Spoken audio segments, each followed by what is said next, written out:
Hello, this is Gregory. You're live on the air. I have been a victim of torture and persecution in Iran. Yeah, And, sorry to hear that. When somebody goes through that, he or she is never the same person. That's right. I think me and a lot of people like me need help. Keeping quiet is very common for people like me. I understand. And the reason I call is I'm pretty sure your answer to this is going to help a lot of people. Going to psychology, I never understood the difference between going to a psychologist and going to a shrink, because I think a lot of people like me need help. Well, you're using a word shrink, which is a sort of jargon word that could mean psychologist, psychiatrist. It could mean a lot of anything that starts with psi, right? People call them a shrink. I am on top of things. I could do whatever I want when I want it. I could be successful. I have been very active in life, but there's something very, very deep bothering me. It's not going away. It's not like I want to share it with anybody. Of course not. I'm pretty sure I'm not a normal person. You're not.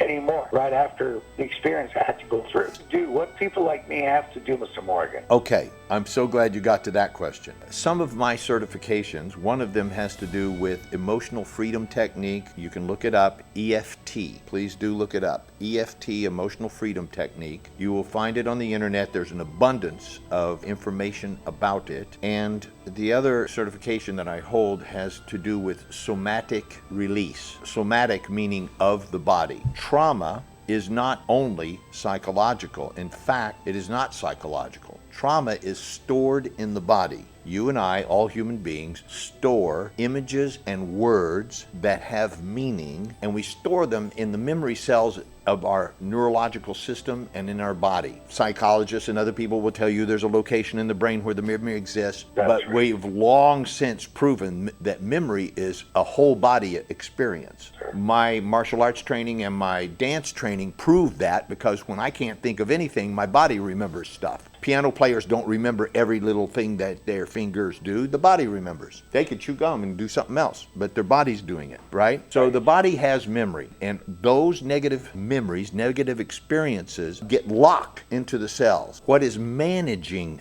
that locked energy is the reptilian brain. It's the lower part of the brain, is that part of us that's still animal. The reptilian brain controls your breathing, your heartbeat, your appetite, your sleep patterns. It also controls your sexuality. You want it at bizarre times or whatever. It has an unusual thing about it. I have enormous erectile dysfunction problem. All the talk therapy in the world will not handle that, I'm telling you, because that part of the brain has no language. Do you understand? Yes, sir. There's no language. And what keeps it blocked is the fact that there is no time either.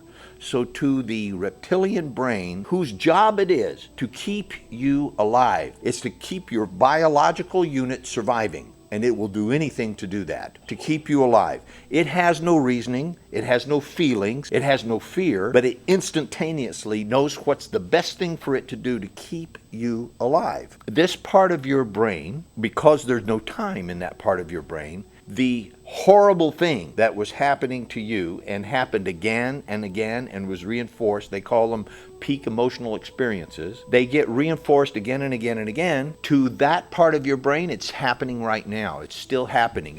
It could happen any second. Always about to happen. So it is what we call hypervigilant, looking out for where that freaking thing is about to happen again. So no, you're not normal. Is that a normal way to respond to torture? Yep, you bet. Perfectly normal. If you were James Bond or something and they tortured you and you were like cool about it because you're so cool, that would not be normal, right? Yeah, that's true. Right? That's not normal. That's a highly trained person. The brain can be trained to be with extreme situations.